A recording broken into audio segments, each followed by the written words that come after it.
Hello दोस्तों, कैसे हो आप सब बढ़िया। मेरा नाम राहुल है और मैं आपको कॉमर्स क्लासेस में स्वागत करता हूं। तो अब तक हम meaning and objectives of accounting को पढ़ चुके हैं, जो कि क्लास 11th का फर्स्ट चैप्टर है। हम क्लास 11th कॉमर्स को शुरू किया था, जिसके अंदर अकाउंटेंसी का फर्स्ट चैप्टर खत्म कर चुके हैं, meaning and objectives of accounting.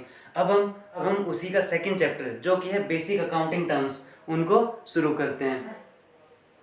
Business transactions, it is an economic activity of the business that changes it's financial position. ये क्या है? ये एक इकोनॉमिक एक्टिविटी है बिजनेस की, जो कि उसकी फाइनेंशियल पोजीशन को चेंज करती है।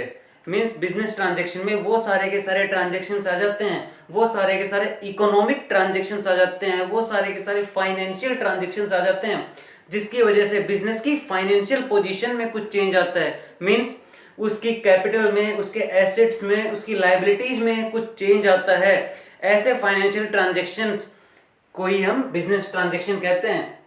वो सारे के सारे ट्रांजैक्शन जो उसकी फाइनेंशियल पोजीशन को चेंज करते हैं। फाइनेंशियल पोजीशन हमें कौन बताता है? फाइनेंशियल पोजीशन हमें बताता है बैलेंस शीट। तो बैलेंस शीट के अंदर क्या क्या चीजें आ जाती हैं? एसेट्स और लायबिलिटीज। तो यही बताया गया है कि एसेट्स और लायबिलिटीज के अंदर अगर कुछ भी चेंजेज हो रहा है तो वो किसके अंदर आएगा? बिजनेस ट्रांजैक्शन होता है वो। देन है event, it is the consequence और रिजल्ट ऑफ अ ट्रांजैक्शन। जो इवेंट है ना, वो क्या होता है? वो कॉन्सिक्वेंस या रिजल्ट किसका? बिजनेस ट्रांजैक्शन का। ये जो बिजनेस ट्रांजैक्शन हुआ है, इसकी वजह से क्या रिजल्ट आ रहा है हमारे पास, या क्या कॉन्सिक्वेंस होने जा रहा है इसकी वजह से, तो वो क्या हो जाता है? हमारा इवेंट हो जाता है। बिजनेस ट्रांजैक्शन तो क्या होता है? कोई भी फाइनेंशियल ट्रांजैक्शन हमारा बिजनेस ट्रांजैक्शन है। कोई भी फाइनेंशियल ट्रांजैक्शन, कोई भी मॉनेटरी ट्रांजैक्शन हमारा बिजनेस ट्रांजैक्शन है।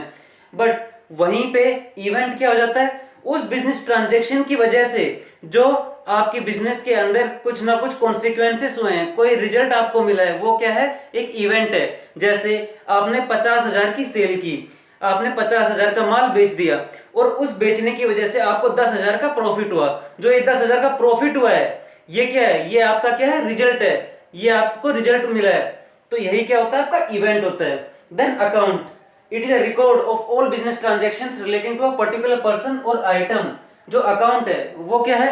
ये रिकॉर्ड करता है। क्या रिकॉर्ड करता है अकाउंट? अकाउंट के अंदर हम रिकॉर्ड करते हैं। क्या रिकॉर्ड करते हैं? वो सारे के सारे बिजनेस ट्रांजैक्शंस और जो कि एक पर्टिकुलर पर्सन से रिलेटेड है, एक पर्टिकुलर आइटम के हैं, एक पर्टिकुलर नेचर के हैं, वो अकाउंट होता है। जैसे राम अकाउंट, श्याम अकाउंट। जैसे राम अकाउंट है तो राम अकाउंट के अंदर हम वो सारे के सारे ट्रांजैक्शंस को इंक्लूड करेंगे जो राम के अकाउंट को अफेक्ट कर रहे हो। राम ने इतने का माल बेचा, राम ने इतने का माल खरीदा, राम के पास इतना हमारे उधार है, राम ने इतना हमें कैश दिया।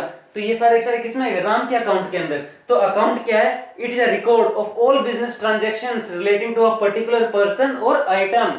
एक पर्टिकुलर पर्सन, एक पर्टिकुलर आइटम से रिलेटेड, एक पर्टिकुलर नेचर के जो भी आइटम्स होते हैं ना, एक पर्टिकुलर नेचर के जो भी बिजनेस ट्रांजैक्शंस होते हैं, उन सबको रिकॉर्ड किया जाता है, जिसमें वो क्या होते हैं? अकाउंट होता है। Then capital, amount invested by proprietor in a business enterprise. Capital क्या है?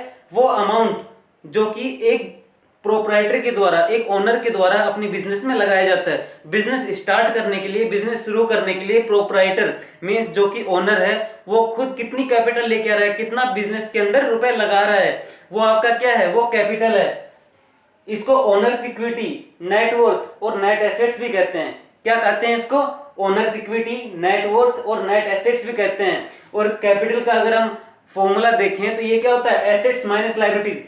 मतलब कि जितने भी आपकी बिजनेस के अंदर एसेट्स हैं, उसके अंदर से लायबिलिटीज को माइनस कर देते हैं। एसेट्स में से लायबिलिटीज को माइनस कर देते हैं, तो जो बचा वो क्या है? वो कैपिटल है।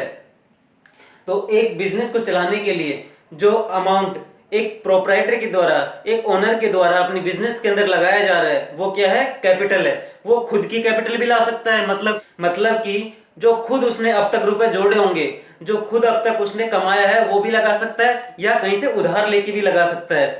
तो यही क्या होती है? आपकी कैपिटल होती है। देन ड्रॉइंग, एनी कैश और value of goods withdrawn by the owner for personal use made out of business funds.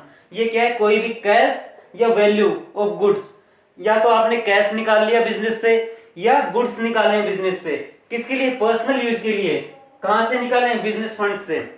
Drawings क्या होता है? कोई भी पैसा, कोई भी रुपए या कोई भी गुड्स जो आपने बिजनेस से निकाला है खुद के यूज के लिए, पर्सनल यूज के लिए, तो वो क्या होता है, ड्रॉइंग होता है।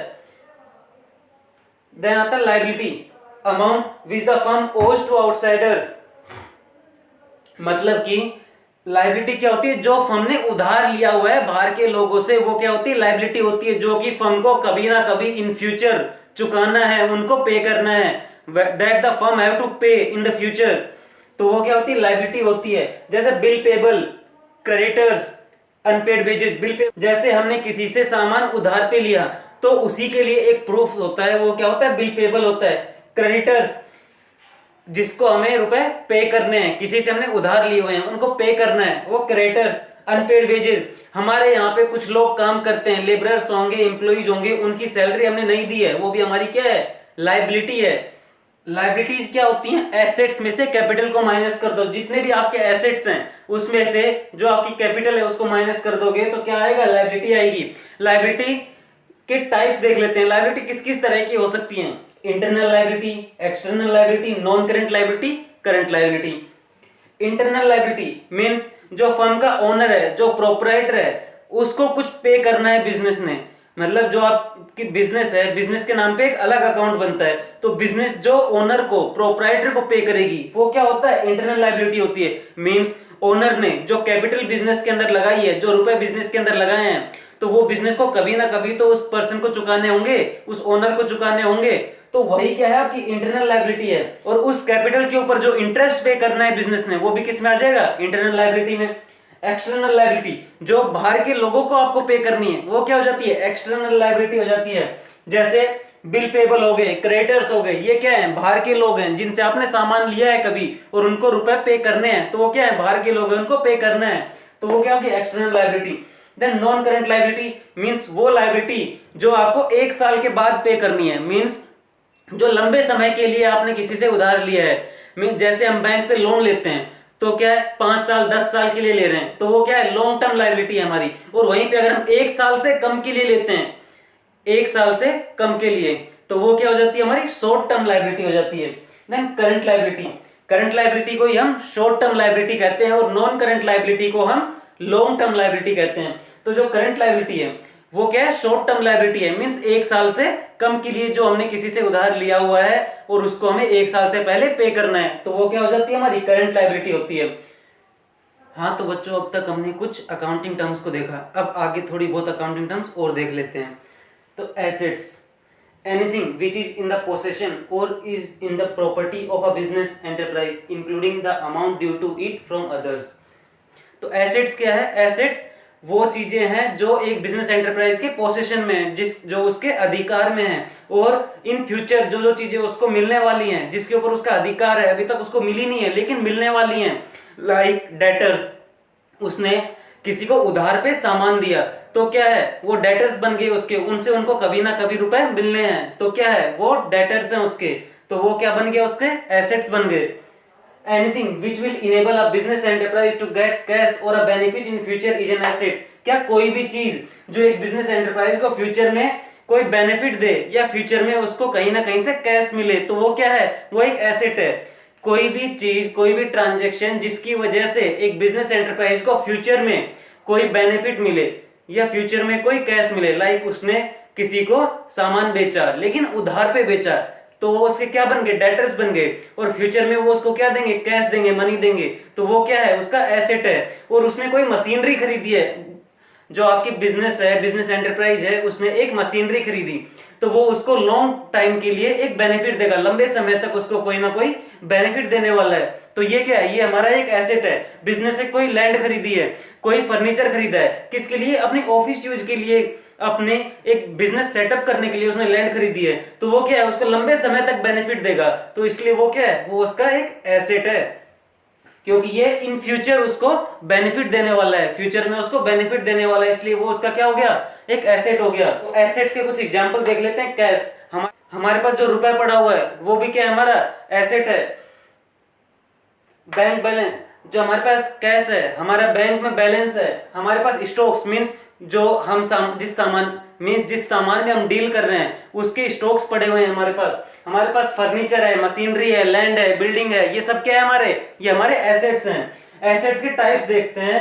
टाइप में करंट एसेट्स कौन से होते हैं? जो शॉर्ट टाइम के लिए बेनिफिट देंगे, मींस 1 साल या 1 साल से कम तक के लिए, 1 साल या 1 साल से कम के लिए जो हमें बेनिफिट देंगे वो हमारे क्या होते हैं? वो हमारे होते हैं current assets. Then non current assets कौन से होते हैं? जो हमें लंबे समय के लिए बेनिफिट देने वाले हैं, 1 साल उससे ज्यादा के लिए, 1 साल या उससे ज्यादा के लिए जो हमें बेनिफिट देंगे, लंबे समय के लिए जो हमें बेनिफिट देंगे, वो हमारे नॉन करंट एसेट्स होते हैं। मशीनरी, लैंड, बिल्डिंग, फर्नीचर, ये क्या है? ये हमें लंबे समय के लिए बेनिफिट देंगे, तो ये क्या है हमारे? ये हमारे नॉन करंट एसेट्स हो जाते हैं। करंट एसेट्स कौन से एसेट्स होते हैं? जिसको हम लंबे समय के लिए हमारे बिजनेस में यूज करेंगे। जैसे मशीनरी है, वो 1 साल के अंदर तो खराब होनी जाएगी, वो काफी टाइम के लिए चलेगी, 10 साल 15 साल, तो ये हमें लंबे समय के लिए बेनिफिट देगी, इसलिए हमारी क्या है? नॉन करंट एसेट्स है। और वहीं पे हमने कुछ स्टॉक्स खरीदे हैं, मीन्स हमने रॉ मटेरियल खरीदा है, वो हमारा क्या है? वो हमें शॉर्ट टर्म के लिए बेनिफिट देगा, क्योंकि उससे हमारा सामान बनेगा और बिकेगा, तो ये शॉर्ट टर्म के लिए। हमने किसी को सामान उधार पे दिया, वो हमारे क्या बन गए? डेटर्स बन गए, लेकिन वो 1 साल से पहले ही हमें उसकी पेमेंट कर देंगे, तो ये क्या है? शॉर्ट टर्म के लिए हमें बेनिफिट है।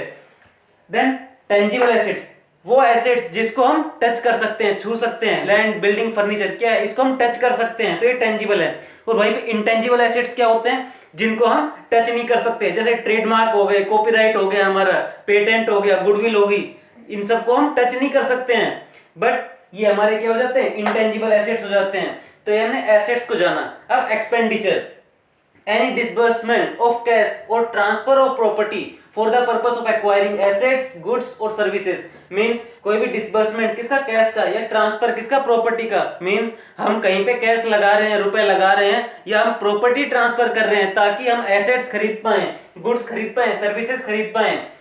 मतलब कि रुपए लगाना किसके लिए लगाना? ताकि हम कुछ सामान खरीद सकें, कोई एसेट्स खरीद सकें, कोई गुड्स खरीद सकें, कोई सर्विस खरीद सकें, तो ये क्या हमारा एक्सपेंडिचर है।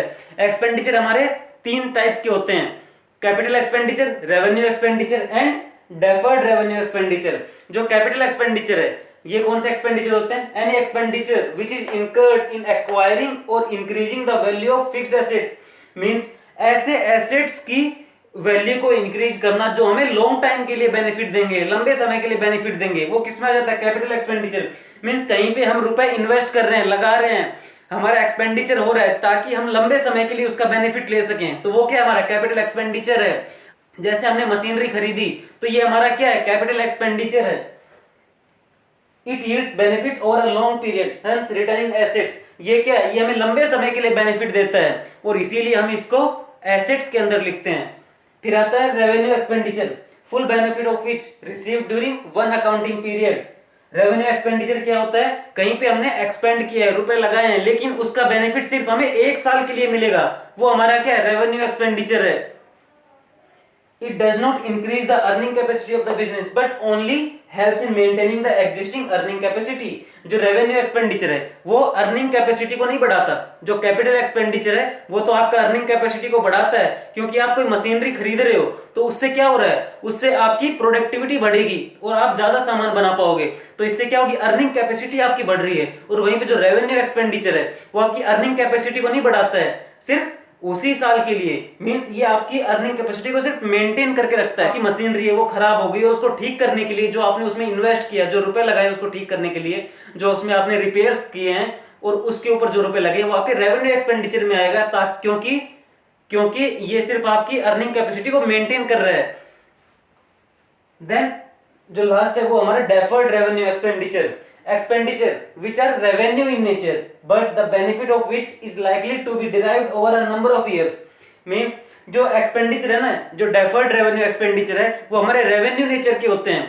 ऐसा लगता है कि एक बार एक्सपेंडिचर हो गया और एक बार ही हमें बेनिफिट मिलेगा, लेकिन इसका जो बेनिफिट है वो लंबे टाइम के लिए आपको मिलता है। ये दिखने में तो आपको ऐसा लगेगा कि ये सिर्फ 1 साल के लिए है, मींस रेवेन्यू एक्सपेंडिचर है, बट इसका बेनिफिट आपको लंबे टाइम के लिए मिलता है, और इसीलिए इसको डेफर्ड रेवेन्यू एक्सपेंडिचर करते हैं। जैसे एडवर्टीजमेंट है, आपने एडवर्टीजमेंट करवाया, एक बार में आपका एडवर्टीजमेंट में रुपए चला गया, लेकिन इसका बेनिफिट आपको लंबे टाइम के लिए मिलने वाला है, तो ये क्या है? आपका डेफर्ड रेवेन्यू एक्सपेंडिचर है। और तो गाइज ये बेसिक अकाउंटिंग टर्म्स का आज हमने चैप्टर शुरू किया था, इसके अंदर हम कुछ अकाउंटिंग टर्म्स को जान चुके हैं और जो बाकी हैं उसको हम अगले लेक्चर के अंदर जानेंगे।